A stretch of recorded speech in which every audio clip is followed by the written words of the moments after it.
नमस्कार, times of Swaraj में आप सबों का स्वागत है और मैं हूं संतोष सिंह। और आज हम टाइम्स ऑफ स्वराज में चर्चा कर रहे हैं नीतीश के कानून के राज का। जी हां, बड़े दावे करते हैं वो कि भाई लालू जी आ जाएंगे तो फिर जंगल राज आ जाएगा, और जंगल राज आ जाएगा तो फिर आप समझ रहे हैं कि दोपहर बाद आपको निकलना मुश्किल हो जाएगा। बड़ी बड़ी बातें अपनी भाषण में कर रहे हैं और जंगल राज तो मुद्दा बना हुआ है। इस चुनाव में प्रधानमंत्री मोदी से लेके देश के गृह मंत्री से लेके मुख्यमंत्री तक जंगल राज पर ही चर्चा कर रहे हैं। लेकिन कल जो पटना यूनिवर्सिटी में जो कुछ भी हुआ है वो कौन सा राज है? इस राज को आप क्या कहेंगे? एक गरीब परिवार का बच्चा पटना पढ़ने आता है और एक अलग जिंदगी जीने कि भविष्य के तलाश में वो बाहर निकलता है, परीक्षा देने जाता है और उसकी निर्मम हत्या कर दी जाए सैकड़ों छात्रों की मौजूदगी में। यही तो जंगल राज है ना। कानून का कोई डर नहीं है कि हम कुछ भी कर सकते हैं, किसी भी हद तक जा सकते हैं। ये जो मानसिकता है, यही मानसिकता जंगल राज का परिचायक है ना।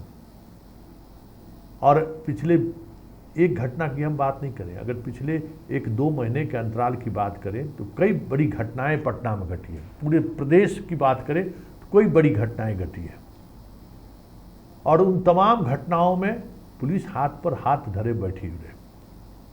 आशीष पटना ग्रामीण इलाके में जो मौत हुई थी, उस लड़के का अभी तक उद्भेदन नहीं हुआ। कैसे हत्या हुई, कौन है हत्यारा, अभी तक पता नहीं चला है। जबकि वो नीतीश कुमार के पार्टी के बड़े कार्यकर्ता के बेटे थे।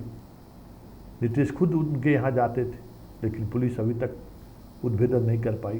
लेकिन कल की घटना, जिस तरीके से हर्ष को पीट पीट कर मारा गया, सैकड़ों छात्रों की मौजूदगी में, शिक्षकों की मौजूदगी में, तो जंगल राज में तो यही होता था ना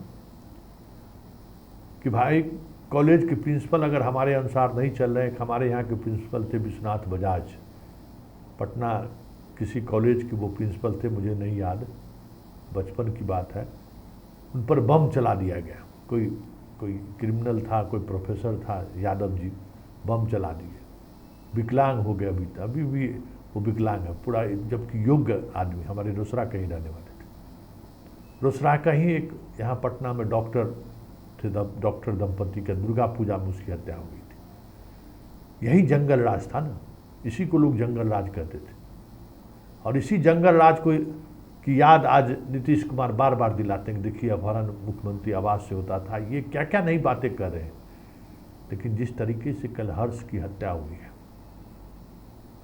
और जिस अंदाज में हत्यारा एक प्लान करके आके 14-15 की संख्या में आके पीट पीट कर मार दे रहा है, जिससे सभ्य समाज में इससे बड़ी घटना और क्या हो सकती है।